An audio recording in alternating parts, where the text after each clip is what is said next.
So do you know what a pin is? This one.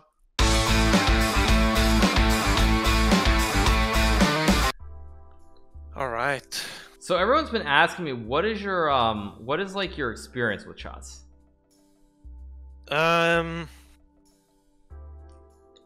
I think I told you, but I played a lot as a kid. I don't know how old. But Maybe. right, but you said you were playing like against like one of these machines. Yeah. I mean, Yeah, I one did. of these things that probably most of chat isn't aware that they even existed. But like, Yeah, did you actually the machine play is in? built into the board.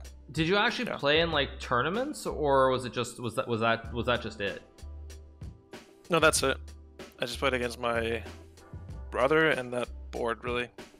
And then a year ago, I played maybe 30 games of chess, but it didn't really stick. And then I started playing again like a week ago. Wow. Yeah, because what I was gonna say is I think honestly, like the way you're understanding, I mean, maybe it's just you're picking up the concepts really quickly, but most of this stuff is stuff that a beginner would never pick up. Like it would take a long time to pick this up. It's just like it's pretty insane what you're saying. Thanks, man.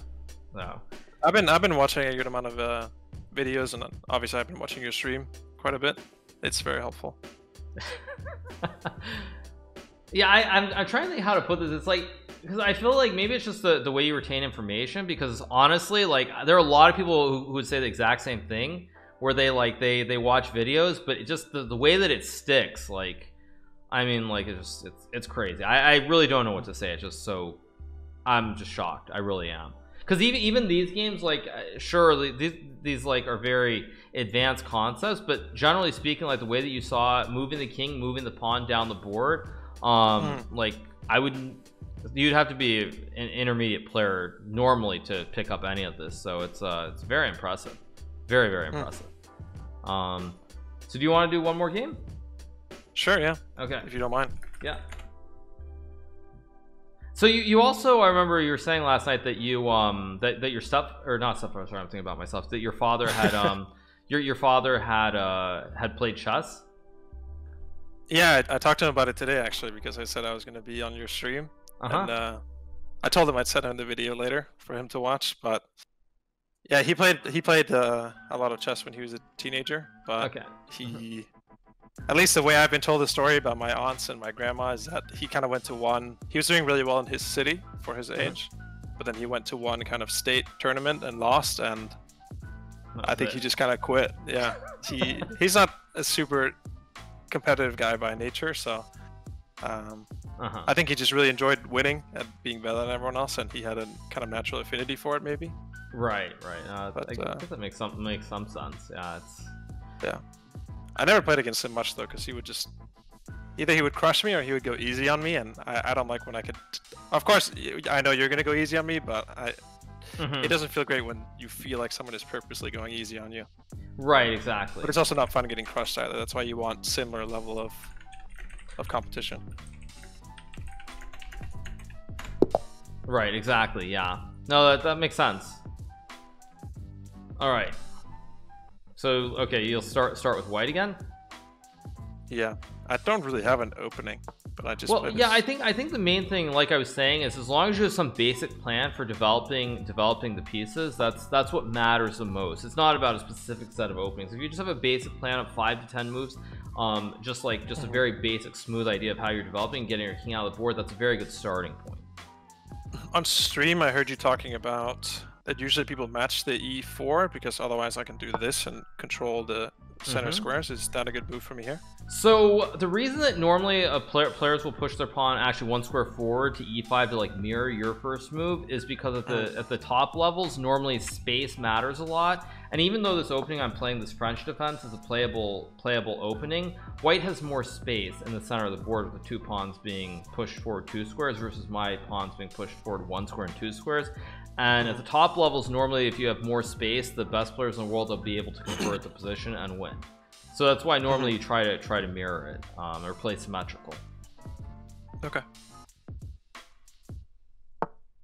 Okay, good move.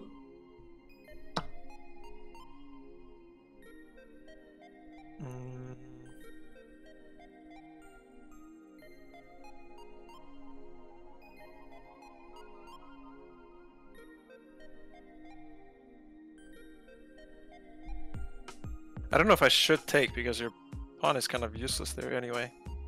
And if I take, you force me back, but maybe that's you okay. should actually take, and again, this is something that's important. So yeah, just go ahead and take the pawn. When you say I'm gonna force you back, you mean I'm gonna push my pawn forward? Is that what you mean?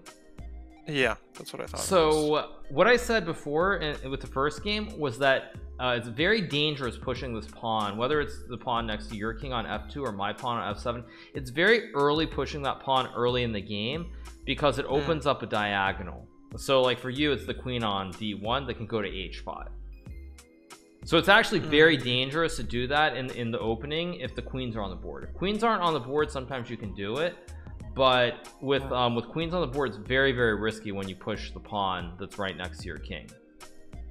Don't you just block that with g6? Right. So yeah. So I was actually making a general point about queen h5, but you're right. If you were to check right away, I block. Now the reason that pushing the pawn would be bad actually is that you would retreat the knight, but then your bishop would come to the c4 square and the pawn would be very, very weak on e6. So you see how my pawn right now on f7, it supports the pawn in front of my king on e6.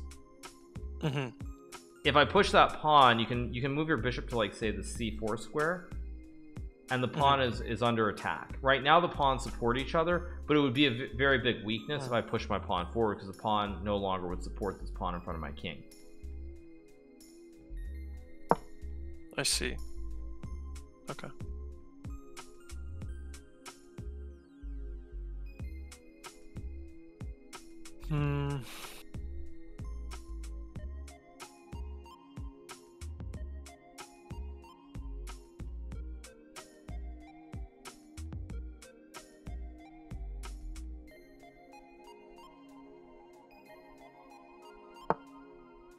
Okay.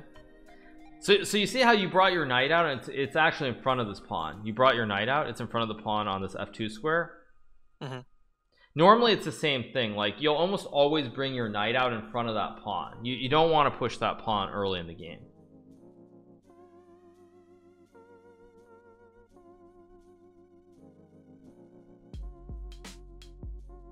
So if I take your knight, you're gonna have stacked pawns, but you have an open file for your rook. Is that better for you or better for me? Well, actually, okay, so now if you work backwards, I didn't move my knight right away. I moved my other knight first.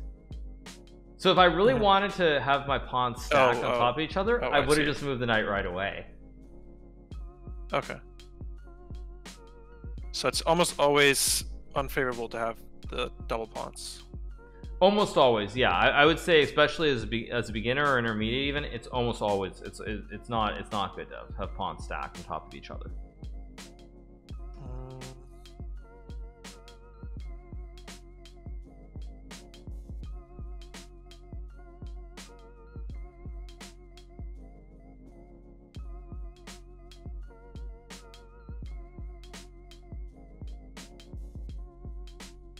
Now, having said that, you don't really want to go backwards here with your knight because, I mean, you want to develop. Since your king is still in the center of the board, normally you want to develop your pieces. So really the question kind of here is what to do with your knight. And normally at the start of the game, you don't really want to go backwards with it.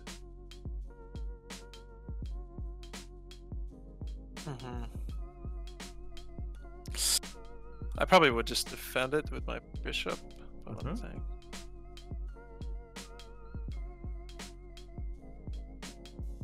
Yeah, it's good.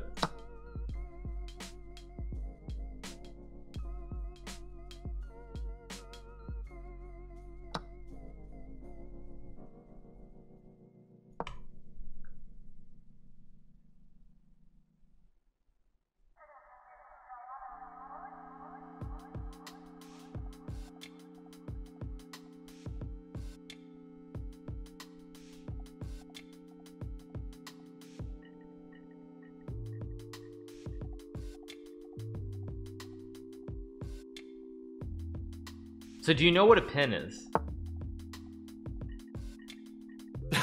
This one? Okay. Okay. The timing of that was yeah.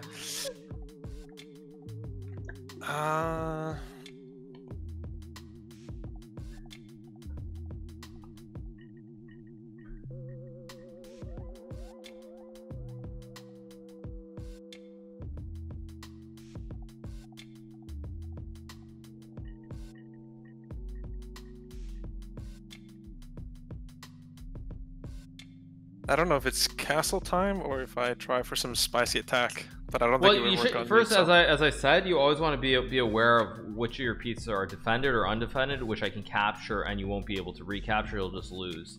So like in this position, you made a pin with your bishop, because if I were to capture your bishop with my knight, my queen's under attack. Right. But I broke the pin because I put the bishop in the way of the of your bishop and my queen.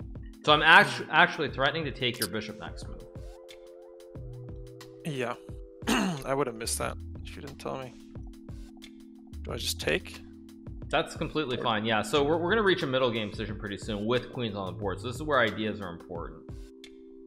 But remember, you've developed your bishops, your knights, so really the last piece is the last thing you haven't developed yet is your king. So you do want to castle your king, but you don't want to lose material in the process. So basically you have to figure out, do you want to capture the knight, or do you want to say move your other bishop, or what your idea is here? I would try something like this. Okay. So be careful here, be careful. So figure out the calculation. So what are the possible moves that you can play?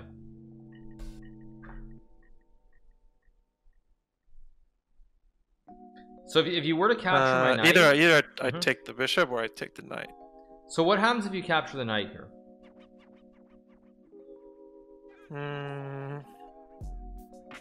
You can just take my bishop, but then I would trade with the... I see. Then you get that with the queen. So I pretty much have to take the bishop. Very good. Yeah, I would also blunder this one if you didn't tell me. These are hard things to see. Yeah, it's not easy to see. I think the easiest way to look at it is to think about just try to count. You know, when a piece is on a square, how many things do you have defending it? Like in that case, you only had the knight, which was defending the bishop. So try to count the number that both sides have. All right.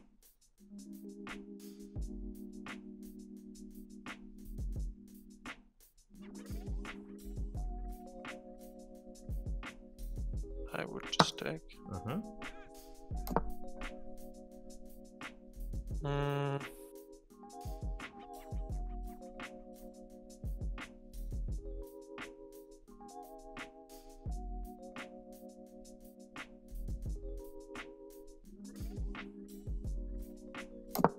Okay, so now I'm gonna play a really bad move.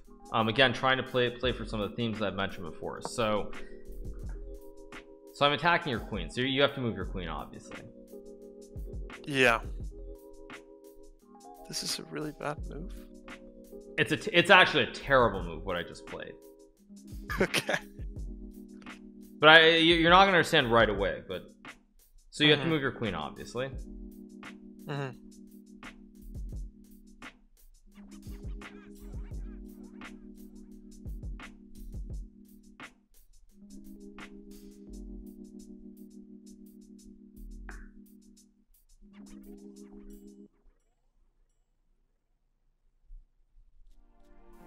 I want to move it here. I just don't think it's really gonna accomplish that much. That's okay. I'll not trade in this case. I'll move my rook here. But now think about concepts. So there was a certain concept that I mentioned after the second game involving a knight.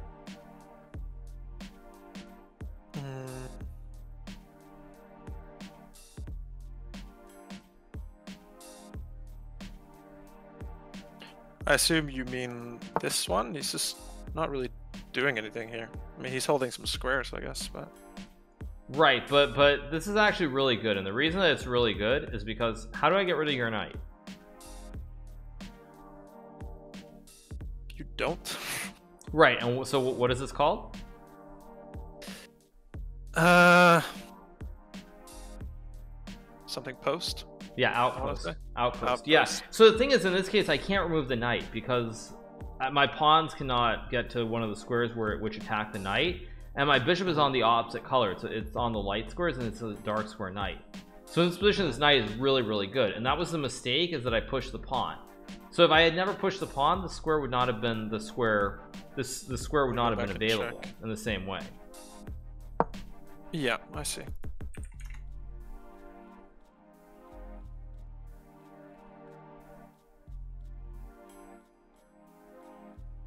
And so if you go through the process, there's nothing that I'm really attacking here. I'm not attacking or threatening to capture any of your pieces. So what you want to do at this sort of stage is you want to bring all your pieces to sort of the best possible squares they can attack. Now remember, you've moved your queen around quite a bit, so it's on a completely fine square. Your knight is on a great square. You don't want to move that knight. So what sort of isn't in the game yet?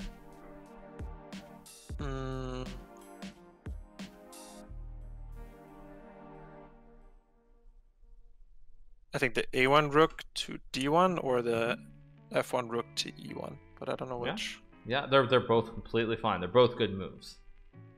Okay. Because if I move the A1 rook to E1, I'm just blocking the other one. And he's never gonna get in the game. Yeah, the only time that you would want to put your rook there is if there was no pawn on the F line. If the rook had an open file there, but it doesn't. So the rooks here belong exactly in the center of the board. On these sort of what we call half open files, because there are pieces on the files, but they're sort of halfway open.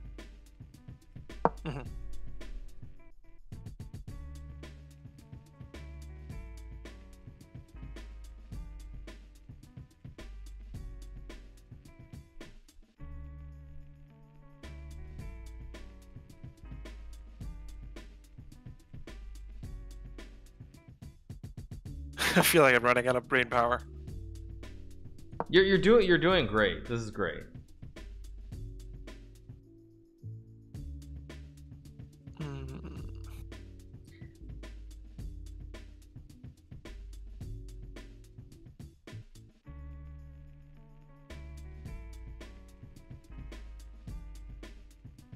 So we think about where your pieces are. You brought your rooks in the center of the board. Your knight is on a good square. Your queen is on a good square. So you really would like to try and attack now. So your rooks aren't on good squares, but your rooks can access a lot of squares from a certain rank where they, like right now, they can only go forwards, right? Yeah. So is there somewhere where it feels very slow, but I guess it's kind of what I have to do.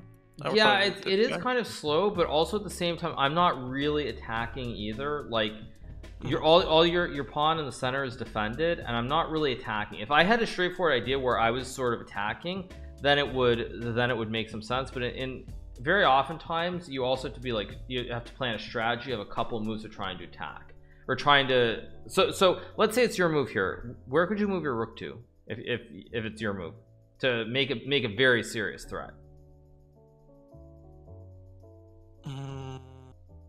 And by that I mean your E3 rook, the rook that's on the dark squares.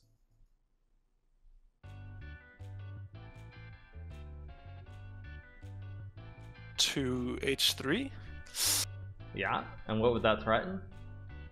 The queen H7. Exactly. Yeah, that's very good. So that's the thing, is sometimes it isn't like a one move attack for like a checkmate, but it's like if once you see a couple of these, this is why puzzles are so important. Once you see some puzzles where you see these ideas of like checkmates with like a queen and a rook on this H file, it starts to get internalized, and then you'll start seeing these ideas as opposed to worrying about the move by move situation. Okay, so I'm just gonna play here.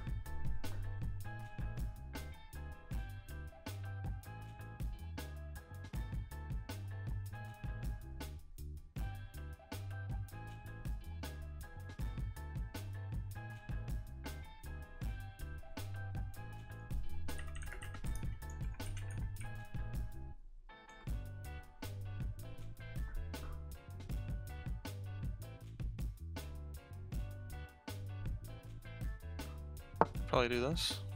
Right, that's perfect, because now like the reason I pushed the pawn, I mean just a fundamental reason, was I wanted to remove the defender of the knight. But when I take,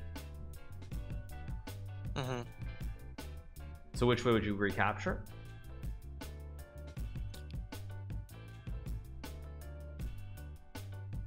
I think I should probably take with actually I don't know. If I take with the rook, then you're forced to recapture, and then I just get the pawn back again. In a way, yes, but at the same time, remember how your knight is so good here? Yeah. If you take with the pawn, either way, I get to have the pawn there. It just depends if I want the rooks in the game or out of the game, right? True. Both moves are actually very good here. But I did hear you say if you're playing against a better player, you should not.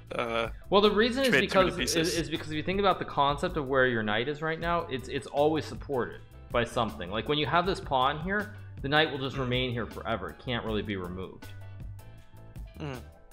Okay, so now I'm gonna try to get tricky here. I'm gonna play this move.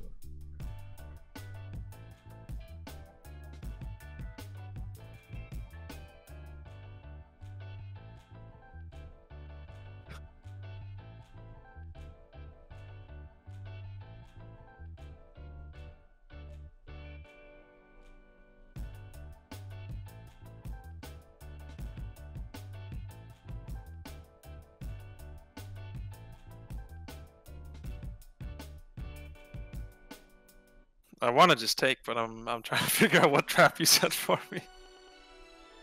Huh? But if I was playing in a game, I would just take this immediately. So. What does this? Do you want me to... Yeah, go ahead. The rook. I would take the rook immediately. Oh. Do you want me to do it, or do you want me to try to think it through? Try to think it through. Oh, like... okay. Thank God I didn't do that.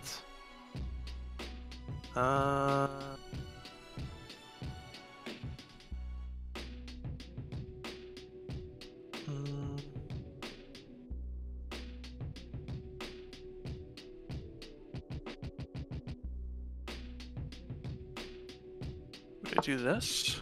It's completely fine too. Yeah.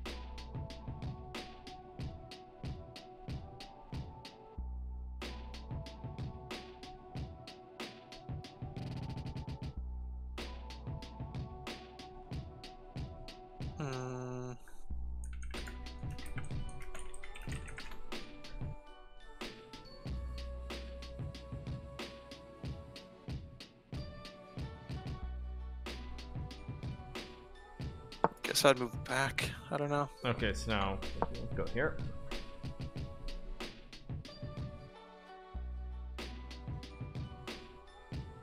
You're really spicing this game up. Uh-huh.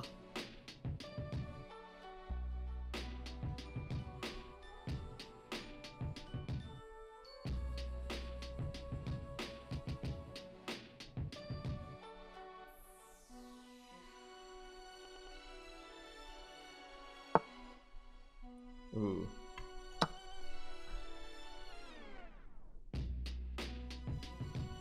That's an ooh, huh? See, you lost your knight. Oh. Yeah, I should have moved the pawn up, huh? No. Actually, no. You. So do you see what happens if you take my queen here? Yeah, it's mate, right? Right. So that's what we call a back rank checkmate, where the king cannot come up. Yeah, that's why I should have moved one of the pawns in front of the king, right? To open up some space. If you could have earlier, yeah, you would have. Yeah. Should I have done it on this previous move, or? It was reasonable, yeah. But I mean, mainly where your queen was made it difficult. There's a specific formation where normally you push the pawn where your queen is right now. To this h3 square. Normally you push that pawn from the h2 square to h3, so that you create the square for the king on the side of the board.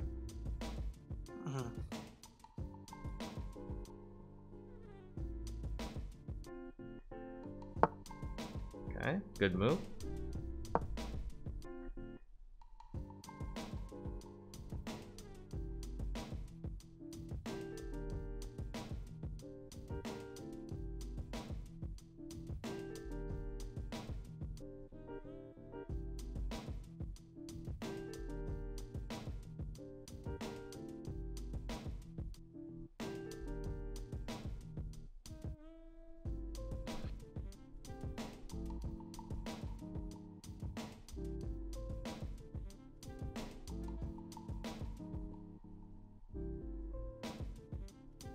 I don't feel like I can do a whole lot, but It's a difficult position.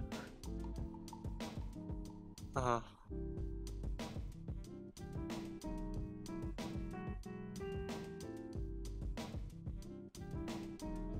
Alright, I'll try not to take 10 minutes to think about each move. Oh, we're back, huh? Yeah. we're back here again. Yeah, I keep forgetting about that. Yeah, we just end up trading queens now, though. I don't lose, right? Oh, this is bad. This is not good. I see. I still lose here, huh? Yeah, this is what we call the back rank checkmate, which is why normally, like, if you're playing, you almost always want to be aware of that and push one of your pawns in front of the king forward. Usually the pawn in h2 to h3, so you have a square for the king. Yeah. Damn, I was thinking about that. It was just gonna block the kind of queen rook play that we talked about earlier. Right, So right. Yeah, I mean, it's kind of in between, but I think in general when you're playing, you should be very aware of this checkmate pattern with your king getting stuck on this back row behind the pawns, because it does happen quite frequently. Yeah. Last night I had a game where I was really down on material, but I got that checkmate against someone. Right, and that's why also, like, if you, now that you like the back rank checkmate, if you do like puzzles and you just select that theme and you do that over and over, it really becomes natural where you see it all the time. And it's really, really important. So, like, yeah, I think I mean, in general, your understanding is really, really good. Like, you're picking things up really fast, and it's hard to believe that your rating is only 600. Maybe that's just because you're so unfamiliar with the game, or maybe you're like not confident enough, but overall your understanding is really, really good. Really good. This is by far and away the biggest shock I've had in terms of doing, like, just showing someone shots, because like the way that that first game you saw some of those ideas and the way that you execute the king and queen versus the king was just like insane. It was really, really brilliant. Thanks, man. Yeah, no problem. Yeah.